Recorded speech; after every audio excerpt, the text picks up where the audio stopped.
भाई लोग, आज हम लेसन प्लान के बारे में बताएंगे। जो कि ये जो एक कॉलम है, जैसे ऊपर लिखा हुआ है लेसन प्लान नंबर। जैसे कि लेसन प्लान नंबर 1 लिख देते हैं। रोल नंबर जो मेरा कॉलेज का होता है जैसे 63 है, ठीक है भाई।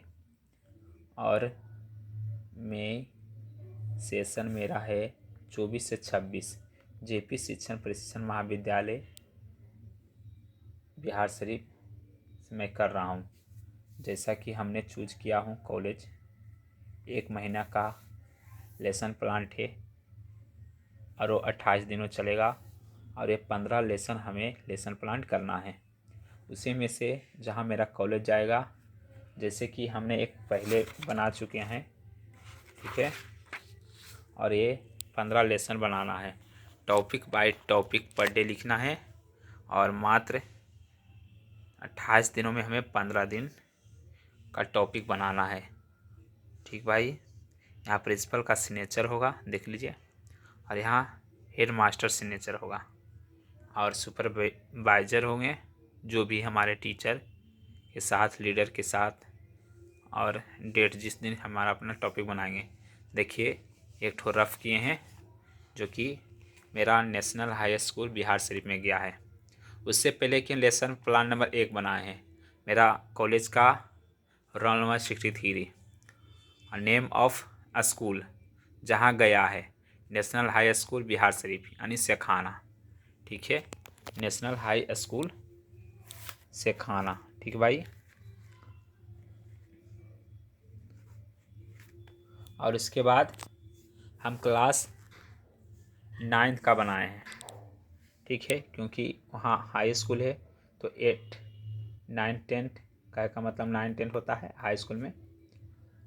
पढ़ावे तो हम 8 में भी पढ़ा सकते हैं, 7 में पढ़ा सकते हैं, 6 में, क्योंकि मेरा सब्जेक्ट संस्कृत है।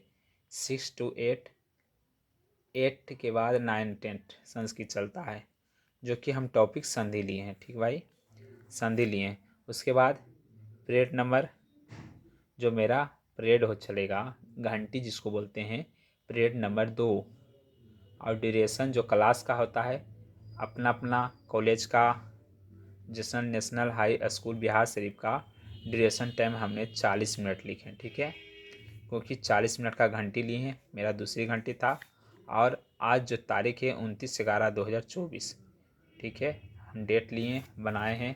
उसके बाद संस्कृत के बारे में क्या बच्चों को समझ में आता है नहीं आता है, उसके बारे में लिखा है जनरल ऑब्जेक्टिव, ठीक है। इसका मतलब है कि जनरल ऑब्जेक्टिव कहे का मतलब संस्कृत के बारे में कुछ बताना है। जैसे कि हमने लिखे छात्रों में संस्कृत भाषा के प्रति रुचि उत्पन्न करना, ठीक है।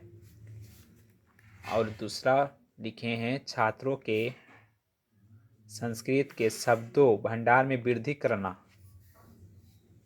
और लेखन शैली संस्कृत भाषा का विकास कराना। फिर उसके बाद लिखें विशिष्ट उद्देश्य स्पेसिफिक ऑब्जेक्टिव। विशिष्ट उद्देश्य संस्कृत जो सब्जेक्ट है उसका और अच्छा उद्देश्य देना है। बच्चा इससे क्या सीखा नहीं सीखा और इससे अच्छा सिखाना, तो उसके बारे में लिखना है। छात्रों को संधि से परिचित कराना है, जिससे हमने टॉपिक लिए हैं संधि का, ठीक है। अगर संज्ञा लेते हो तो यहाँ लिखते हैं संज्ञा से परिचित कराना है। और छात्रों को व्याकरण की जानकारी देना, क्योंकि संधि है ऑलरेडी हम लोग तो जानते हैं ये व्याकरण सब्जेक्ट से आता है, तो इसने हम छात्रों को व्याकरण की जानकारी दिए हैं संधि से। उसके बाद छात्रों को मानसिक शक्ति का विकास कराना। जब संधि पढ़ाएंगे तो उसके प्रति उसका संधि विच्छेद करेगा, तोड़ेगा, तो इससे अलग अलग मानसिक विकास तो होगा ही। उसके बाद छात्रों को संधि के प्रकार में बताना, स्वर संधि, व्यंजन संधि, विसर्ग संधि। अब लिखा हुआ है टीचिंग पॉइंट। टीचिंग पॉइंट में हमने क्या क्या पढ़ाया, तो इसमें हम पहले लिखे संधि का टॉपिक दिए, फिर संधि के परिभाषा देंगे, इंट्रोडक्शन ऑफ संधि।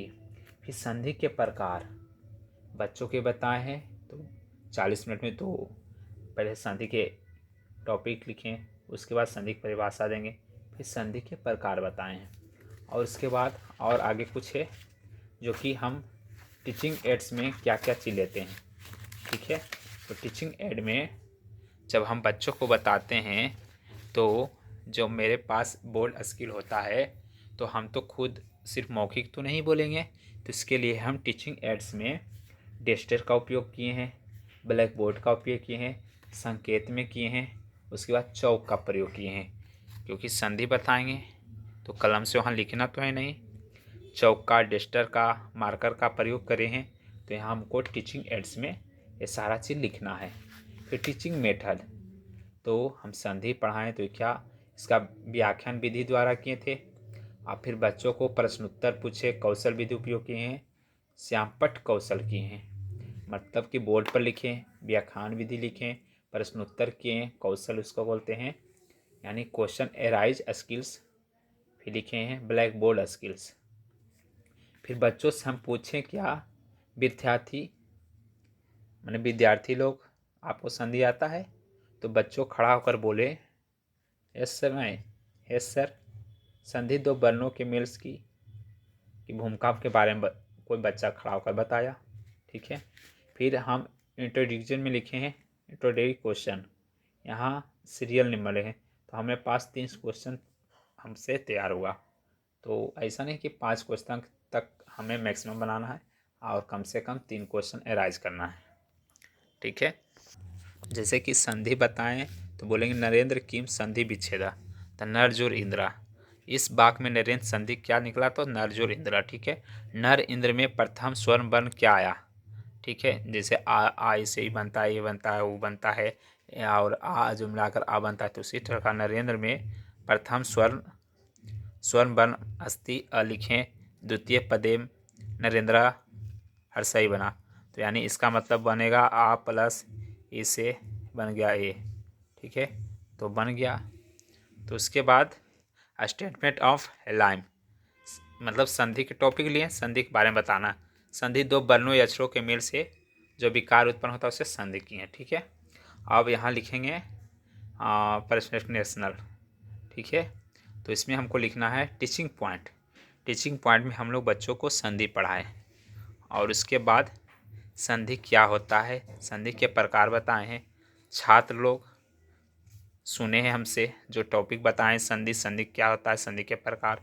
फिर ब्लैक बोर्ड वर्क, तो छात्र ब्लैक बोर्ड से देखकर लिखे हैं, ठीक है। इसमें एक पेज आओ था, हमको PDF नहीं मिला तो हमको ध्यान में नहीं रहा, तो इसमें रिफ्लेक्शन लास्ट में रहेगा, उसके बाद होम स्मेस्ट ऐसे करके लिखल था।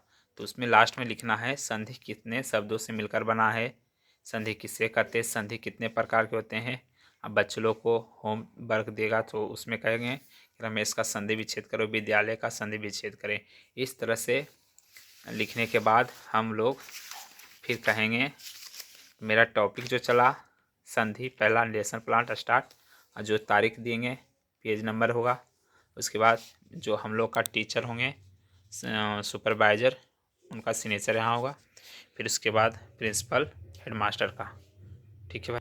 तो इस तरह हम लेसन प्लान नंबर पहला स्टार्ट कर दिए हैं। तो इस तरह से हम लोग को बताए थे सर, तो इसके बारे में हम लोग आप लोग को बताए हैं, ठीक है।